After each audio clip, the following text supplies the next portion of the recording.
é que eu vejo, pessoal, que muitos de nós, estamos em 20 aqui, muitos de nós têm alguma dificuldade de sentir conforto na alma quando eu falo esse versículo, porque os sentimentos que nós herdamos de algum desamparo paterno que alguns tiveram faz com que a coisa entre em nós apenas a nível intelectual e não chegue a níveis profundos, quando a palavra divide juntas e medulas, está escrito, corpo e espírito. E daí eu vejo que se nós tivermos pais que nos criaram com afeto, a gente às vezes pode dar um salto mais apropriado na concepção de que Deus é paizinho no coração. Agora, do contrário, o Espírito haverá de trabalhar mais, porque a gente tem um histórico de uma criação paternal muito atrapalhada. Não sei a sua, mas eu vou deixar aberto aqui os comentários para que, se for o caso, você possa descrever. Não necessariamente como foi, mas a minha criação, minha relação paternal foi excelente, graças a Deus. Ou você vai poder dizer, olha, minha relação com meu pai foi uma tragédia. Ou você vai poder dizer, minha relação com meu pai nem houve, eu perdi meu pai muito cedo, meu pai foi embora muito cedo. Meu pai só vinha me visitar, meu pai me dava coisas, mas faltava paternagem, que é o cuidar e proteger e prover daquilo que é mais básico na vida. Se você tem situações assim, coloque aqui, porque a verdade é que a Bíblia indica uma possibilidade de saúde espiritual, a partir do reconhecimento e da aceitação da verdade de que nós tentamos transferir a paternidade de Deus para nossos pais e a paternidade dos nossos pais para a paternidade de Deus, e estas coisas não têm nenhuma relação uma com a outra, quando apenas Jesus disse, vocês que são maus, pais relativos, pais humanos, sabem dar boas coisas a seus filhos? Filho pede fruta, você não vai dar veneno?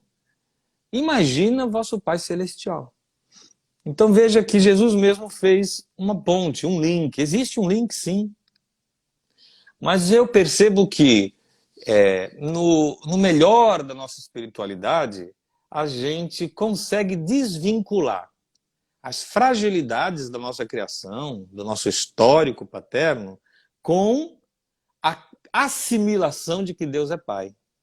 Eu espero estar sendo compreendido. Se não, veja, Isaías, capítulo 63, verso 19, está escrito, o profeta diz, entretanto, tu és nosso Pai. Tu és nosso Pai. E ele segue, Abraão não nos conhece, Israel nos ignora. Tu, Senhor, és nosso Pai. É impressionante essa indicação de que é possível separar as coisas. Porque, veja só, tu és nosso Pai e continua Pai, mesmo a despeito de que aquele que é chamado Pai Abraão não nos conheça. É como se Abraão tivesse saído de casa quando a gente era bebê, fosse embora e então agora, ao se encontrar conosco adultos, não nos conhece, obviamente. Abraão, pai da fé, aqui está sendo dito, se ele falha, não tem problema, porque tu és nosso Pai, Senhor. E aí Isaías prossegue, tu és nosso Pai, mesmo que Abraão não nos conheça e que Israel nos ignore. Israel é tudo que surgiu a partir da paternidade de Abraão. Israel significa, então, uma comunidade paterna, uma cobertura para a minha vida, uma mão posta sobre a minha cabeça, um quipá que não sai de lá. Esse é Israel. E aí, o salmista está, perdão, o profeta está dizendo que Israel nos ignora. Porém, tu, Senhor, és nosso Pai. Não sei se você está entendendo. Tem duas, nesse texto, tem duas referências paternas. Quando elas falham, não falta a referência divina. Tem duas referências dentro da história. Nosso pai, por exemplo, o seu pai e sua mãe são referências de provisão, proteção, maternagem, paternagem, maternidade, paternidade, dentro da história, desse espaço-tempo-espaço. Mas o Senhor está para além disso. Então, quando as coisas aqui se estragam, se rompem, nos causam problemas graves, traumas psicológicos, psiquiátricos, lembranças amargas e tristezas de ressentimentos e raivas, nada muda na nossa relação com Deus. Deus é Pai, mas Deus não é também Pai, como o Pai foi nosso Pai, para o bem ou para o mal. Deus é Pai, é o Pai celestial, disse Jesus. Eu já comentei algumas vezes como foi minha relação com meu pai, talvez nunca o fiz detalhadamente, nem tem como fazer, né? Nossa história é comprida como a de vocês, mas o meu pai é o tipo de gente que faltou até no meu nascimento. Ele estava enrolando para chegar na maternidade, né? Chegou depois que tudo acabou. Meu pai é o tipo do pai que nunca viu um boletim escolar, nem meu nem dos meus irmãos, né?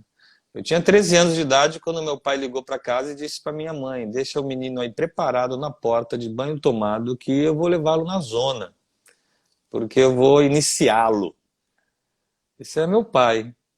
Meu pai é o tipo do pai que, quando eu tinha 10 anos de idade, ele me levava para o cinema. E a primeira vez eu fui muito feliz com essa possibilidade, ainda mais que meus irmãos não estavam indo comigo.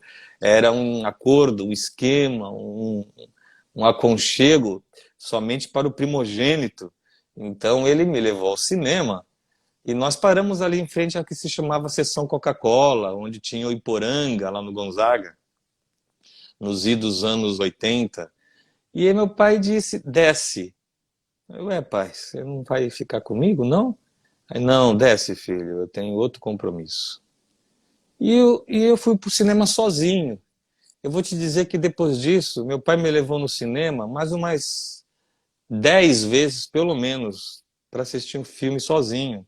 Sozinho porque ele ia namorar uma garotinha que ele conheceu em Peruíbe.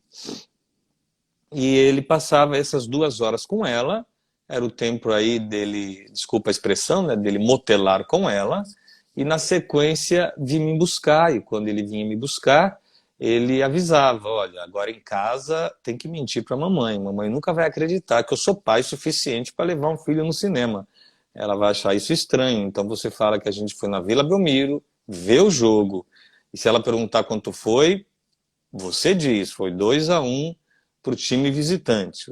Meu pai era corintiano, o Santos nunca ganhava. Então, eu chegava em casa e eu ainda tinha que, com uma consciência pesada, porque eu sabia tudo o que tinha acontecido, dizer para minha mãe que eu tinha ido no jogo com meu pai. Um dia pedi muito para ele: pai, não quero sair do carro. E ele: desce. Mas depois disso teve um famigerado diário que eu tinha que fazer. Meu pai era muito ciumento, muito obcecado e possessivo em relação à minha mãe. Então ele me disse que eu tinha que fazer um diário de todos os lugares para onde minha mãe ia durante o dia. E eu, obediente e com raiva, fazia. Às 10 horas, mamãe saiu com a amiga tal. Meio-dia, mamãe voltou e fez o almoço. Às 4 horas, mamãe foi na costureira. Às 18 horas, mamãe voltou da costureira. Às 19 horas, mamãe saiu e ela não quis me dizer para onde foi. Às 21 horas, mamãe voltou. E aí meu pai chegava às 22 e sabia tudo acerca de onde minha mãe tinha ido, tinha voltado. E meu pai falou, você saiu à noite? E minha mãe, então, para evitar briga, dizia não. Aí começava a briga. Sua mentirosa. E daí ia até a coisa virar panela voadora, faca, pau, o que fosse, né? É aquela música do Tom Jobim, é pau, é pedra, é o fim do caminho. E eu dentro do quarto pensando, né? Porque ela dizia, quem é o desgraçado que pôs um detetive atrás de mim? Como minha mãe ia imaginar que era o próprio filho?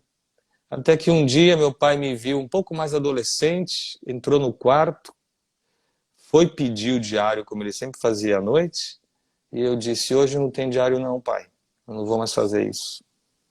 Ele simplesmente saiu. Mas são coisas da relatividade dos nossos pais, né? Nunca teve abraço, nunca disse que me amava, nunca houve um sorriso depois de que eu tenha feito alguma coisa que ele tenha aprovado.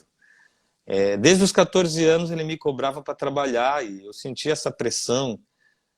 Eu estava tão desesperado então por trabalhar que arranjei um emprego e eu era o único no bairro que não sabia que o dono da tapeçaria era um pedófilo.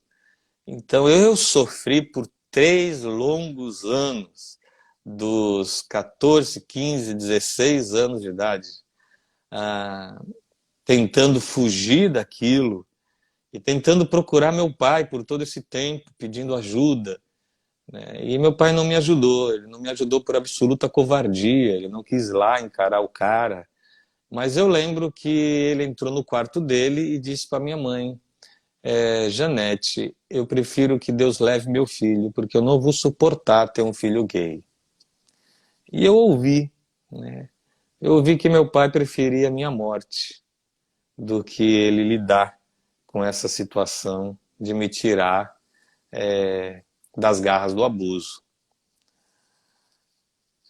O abuso levou à experiência de conversão e eu e meus irmãos nos convertemos à fé em Cristo. E aí começou um outro processo. Meu pai brigava com a gente de ver a gente lendo a Bíblia.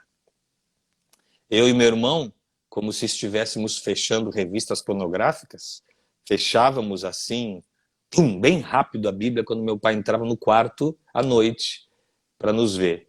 E ele pergunta, o que vocês estão lendo? Né? Aí a gente falava e ele dizia, carajo. E ia lá para fora e gritava com a minha mãe que isso tinha que passar, isso tinha que acabar, porque ele não ia passar a vergonha de ter filhos crentes andando na rua segurando Bíblias na mão. Todo mundo conhecia ele no bairro, blá, blá, blá. É claro, então, meus irmãos, que quem tem uma infância dessa vai absolutamente fazer transferências na vida. Transferências. Você procura Deus. Deus é seu pai. Mas cadê? Como disse a Isabelinha, querida filha da Rô e do Levi um dia, eu só precisava de que ele tivesse pele, mãe. Quando ela disse, dorme, né? Deus está aqui. O Deus está aqui? Então, Deus era mais um assombro do que um pai.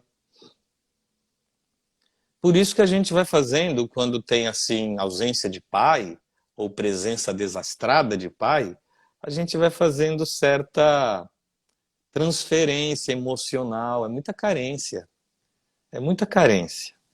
E aí eu fiz, o meu primeiro pastor, lá na presbiteriana, foi obviamente uma figura paterna de transferência.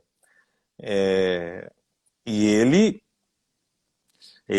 me deu todo o espaço para trabalhar e eu então em pouco tempo me tornei presidente da juventude e sendo presidente da juventude houve um acréscimo de 70 jovens dentro da igreja, uma igreja onde só tinha jovens porque os jovens nasciam lá, nunca não tinha jovens porque jovens chegavam.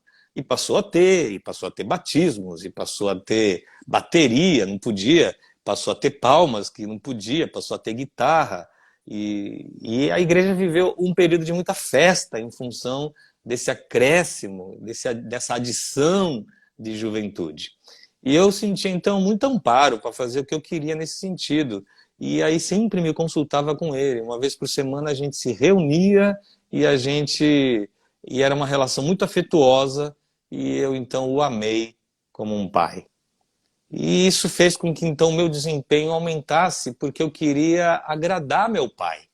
Eu queria agradar de fato o meu pai Alfredo, o meu pai de sangue, mas por transferência a este pai. Então foi por isso que também me dediquei muito, muito. E eu era a única pessoa que, quando ele ia ver o jogo do Palmeiras aqui na Vila, de quinta-feira, ele me colocava para pregar. E um dia eu fui me queixar com ele de alguma coisa como: você nunca me pôs para pregar domingo. E ele disse: não, eu nunca pus ninguém para pregar quinta, a não ser você. Essa igreja tem 7 presbíteros. 7. Nenhum deles prega, ele disse. Só você, filho. Então ele não tentava me roubar, não, nem sequestrar-me pela carência. Mais uma vez, numa ocasião, mãe dos nossos filhos, ainda estudante de contabilidade, estava ali devendo a faculdade, e eu passei a pagar. E teve uma ocasião que eu já não tinha o dinheiro, e aí uma pessoa ofertou para a mocidade R$ 700. E então eu fui nos presbíteros e falei: eu sei que existe um caixa que é para assistência aos que estão necessitando, para pagamento posterior. Então, esse valor de 700 cobre a mensalidade que está em aberta da faculdade de contabilidade da minha namorada. A gente pode? Claro, podem fazer isso, Marcelo. Quando o cara que ofertou soube e me chamou de ladrão por baixo, o pastor, que ganhava muita grana desse cara, me levou na casa dele e falou: peça perdão agora para ele. E todo aquele processo de humilhação, e eu cumpri tudo aquilo. Na sequência, ele passa a ser o pastor, que aconteceu uma CPI por causa de um retiro que ele desviou R$ 5.000. E o desvio de R$ 5.000, e aí se formou uma auditoria, eu fazia parte da auditoria, a gente checou tudo, viu tudo, não teve como livrar o pastor, e antes dele ser mandado embora, ele renunciou. E eu perdi meu pai. Assim, ele teve que ir embora. Por roubo.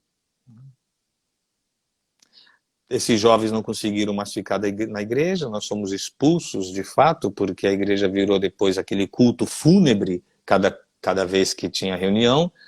A moçada não conseguiu ficar, acabou bateria, acabou guitarra, acabou tudo. E aí a gente foi para a zona noroeste da cidade fazer ação social, muita ação social, entrar em dique, palafita, favela. Só que aí a gente fazendo tudo isso chamou a atenção de outras pessoas, esses pastores que existem por aí sem igreja, né? E de um deles em especial que trabalhava também na navegação. E ele uma vez ligou no meu consultório, então aí já estava formado, e falou: Marcelo, eu vou ficar rico, é questão de assinar um único contrato, entretanto eu não posso, porque eu sou funcionário de uma empresa de navegação, e como funcionário não posso ter este contrato outro particular, que era uma exportação de algodão. Falou: então só precisava, por favor, que se você pode assinar os documentos de presidência da empresa, e aí o contrato é fechado, milhões entram, e aí você pode sair, né? Falei: cara, eu não entendo nada disso de navegação, não é minha área, né? Não é minha... Aí ele falou: mas não precisa, é só papel. E este papel eu te tiro assim que entrar o recurso. Eu fiquei tão mal, mas ele era um pai para mim. E eu tinha feito essa segunda transferência e fiz a maior besteira de toda a minha vida. Uma delas, né? Eu assinei os documentos e pensei: isso não é coisa que se peça para um amigo, mas eu vou assinar. No mês seguinte, eu tinha 40 mil devendo no antigo Unibanco.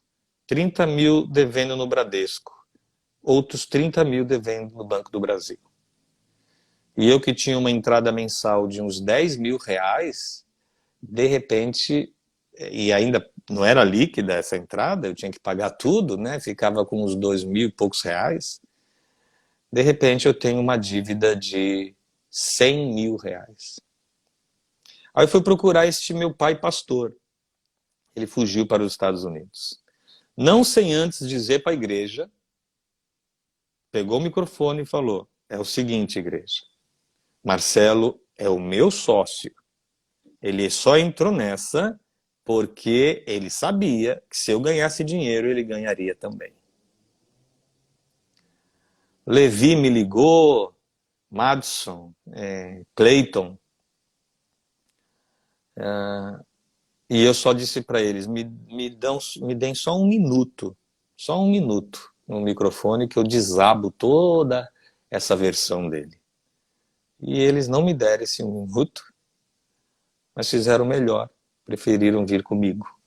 Estão aqui, hoje, pela graça de Deus, vivendo essa caminhada.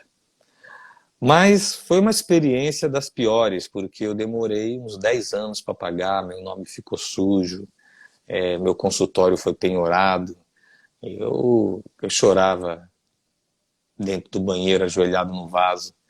Eu nunca tinha tido dívida na minha vida desse tamanho. E eu paguei tudo, porque ele nunca se dispôs a dar um centavo. Na sequência, eu saí então, veja, fui expulso dessa igreja. E fui convidado pelo pastor Caio a vir para o Caminho da Graça. E aí, manos, vocês sabem, não houve transferência maior, mais abrangente, mais absoluta, do que a que tivemos eu e o pastor Caio. E um chamava o outro de filho, não começou comigo, e eu chamava ele de pai, e ele me chamava de Timóteo, e eu chamava de Paulo, e havia muito afeto, e havia muito carinho, e havia muita confissão, e havia muito choro de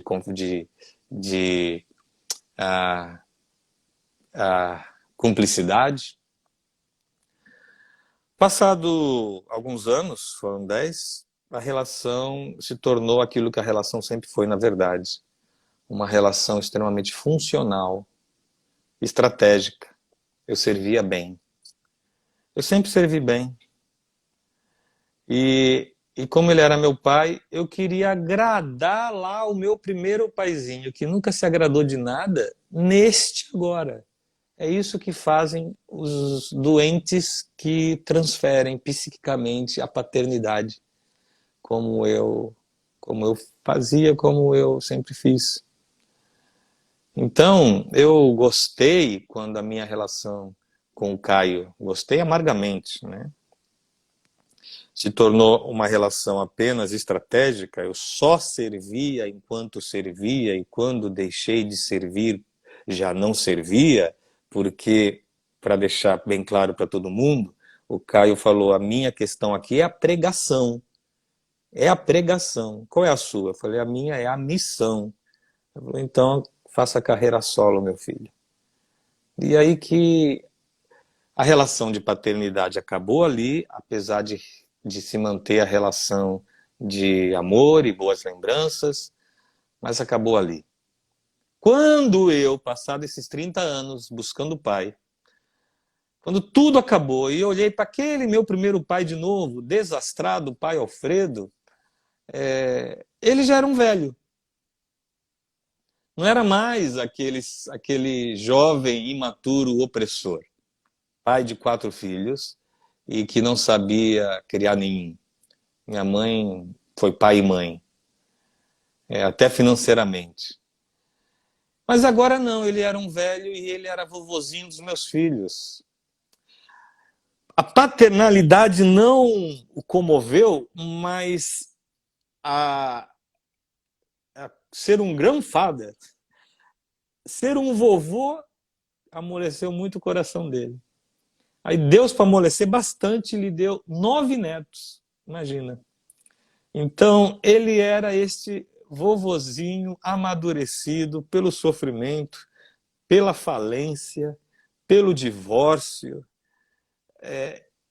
e pelos 9 netos. E aí eu passei a tentar conhecê-lo. Agora eu já era maior que ele. Agora eu já não o via mais como um opressor.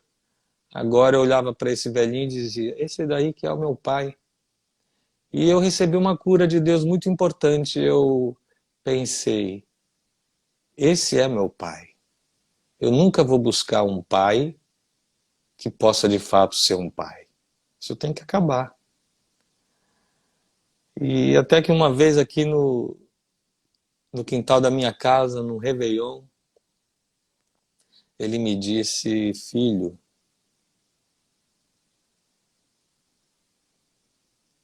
obrigado por cuidar de tudo e de todos que eu não cuidei.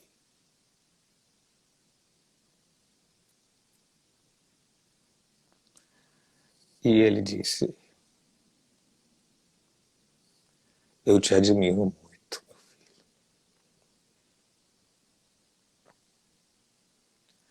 Eu te amo muito. Eu amo todos os meus filhos.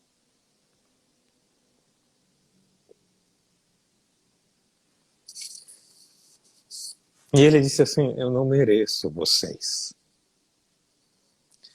Se não fosse a igreja, eu não sei o que seria de vocês. Eu não mereço vocês. Mas eu amo vocês.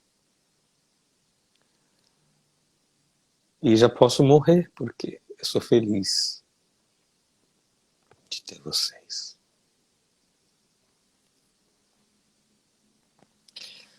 E de fato cuidei dele até a morte, junto com a minha irmã.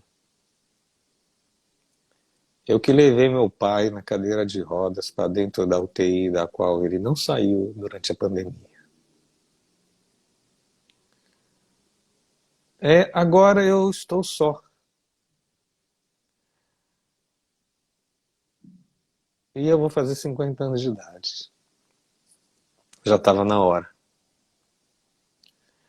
A busca por um pai finalmente acabou. E meu pai se tornou meu pai. Relativo, fraco, humano, desajeitado. Agora eu não preciso mais, porque o Pai do nosso Senhor Jesus Cristo, ele é nosso. Jesus compartilhou ele com a gente, Jesus dividiu ele conosco. Quando Jesus diz: quando fores orar, orem assim, Pai nosso. Entendeu? Ele dividiu o Pai dele com a gente, porque é Pai nosso. Depois ele disse que esse Pai nosso era tão Pai nosso quanto dele. Quando ele diz: olha, esse Pai nosso, na verdade, ele é teu Pai, que te ouve e em secreto te recompensará. Quando fores orar, entra no teu quarto e ora a teu Pai. Ele não diz assim: ora ao meu Pai. Ele diz: ora a teu Pai. E teu Pai, que em secreto te ouve. E aí então ele está falando do que Paulo disse: esse teu pai é teu paizinho. O Pai de nosso Senhor Jesus Cristo, autor e consumador da nossa fé, sustentador de tudo que há, Rei dos reis, Senhor dos senhores. O Pai desse que é o que era, o que é e o que há de vir.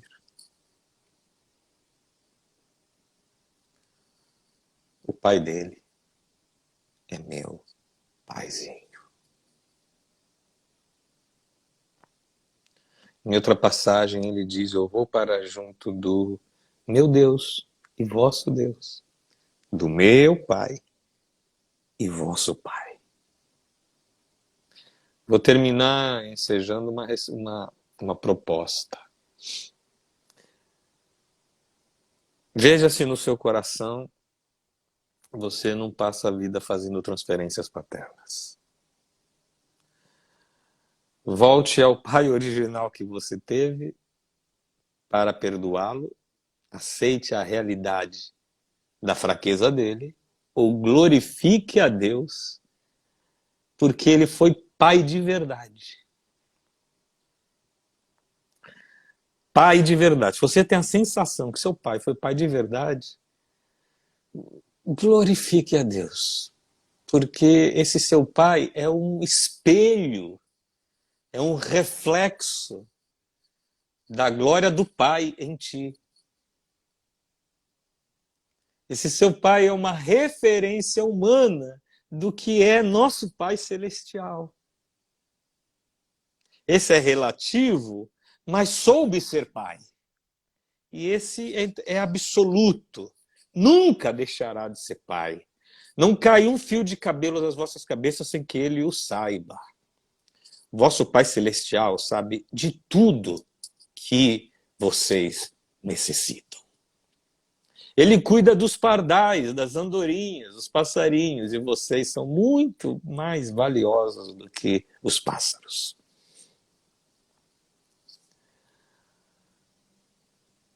Se a referência foi boa, glória a Deus. Se a referência foi ruim, perdão de Deus.